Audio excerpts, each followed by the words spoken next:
They're right here. They're right here. They just went in this building. Enemy just went into this building. هذا من الدايم بالشارع هو هذا الرمي صحيح من الدايم الشوط Sadie, I need them to say that nobody's in here. Are there friendly forces in here? No friendly. Okay, that's all I'm asking, man. That's what I'm asking. This is what war looks like when you're a captain in the U.S. Army. When you're less than 1,000 yards from the front lines. Last grid doesn't help me. I'm asking them to confirm or deny if that's them. Sadie, is this you? Is this you? Is it Dash or friendly? That's all I'm asking. When you're working alongside Iraqi generals.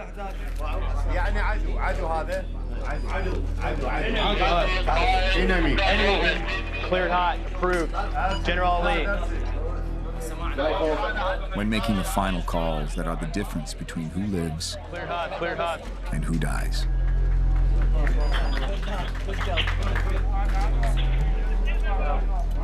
They have to seize the objective, so they still have about 3 kilometers to get to the Tigris. So this is one victory for today, but there's weeks of fighting left. Officially, Baylor and the Americans are here only to advise and assist. But the strikes they're ordering will come from the American-led coalition planes in the sky. 82 Dash on a... Right there. Yeah, stay on the moto. Are they reviewing the tape? Yeah, they did review. It's a possible weapon. Yeah. Captain Baylor does this all day, trying to make sure what he sees on his screens is right. Captain Baylor for Captain Fitz, please. That ordering a strike will kill an ISIS fighter and not an Iraqi soldier or civilian. Request. That's it. Strike, sir. Only didn't hear the... Hey, Dan, just for your SA, we've got 200 dynamic on a moto, and we've got General Ali here wanting us to strike it. I think it'd go a long way if we could get these guys to approve rapidly. Yeah, they're traveling straight towards friendlies. We got to start working the strike. Let's go. This is what war looks like for Captain Quincy Baylor, responsible for a neighborhood in East Mosul. But it's slightly different for his colonel responsible for the entire city. The IDF, which used to be in this area, has now all pushed back into this area. And still different for his general, responsible for all of Iraq and Syria. So you will have participated in the destruction of the Islamic State. All of these men report to a 4-star general who oversees this entire region, based out of the U.S. Central Command in Tampa, Florida. We're getting ready for what comes next year. Humanitarian aid is now beginning to flow in there. But they are all ultimately part of a chain that leads back Carry on. to Washington, D.C., where the top advisor to the President and the Secretary of Defense, the highest-ranking member of the U.S. military, the Chairman of the Joint Chiefs of Staff, General Joseph Dunford, oversees the war against violent extremism from the Pentagon. You know, what's really important is that we have clear communications, and that clear communication runs from the President and the Secretary of Defense, who make decisions, all the way down to the Marine Lance Corporal, the Army Specialist that's down there executing the mission.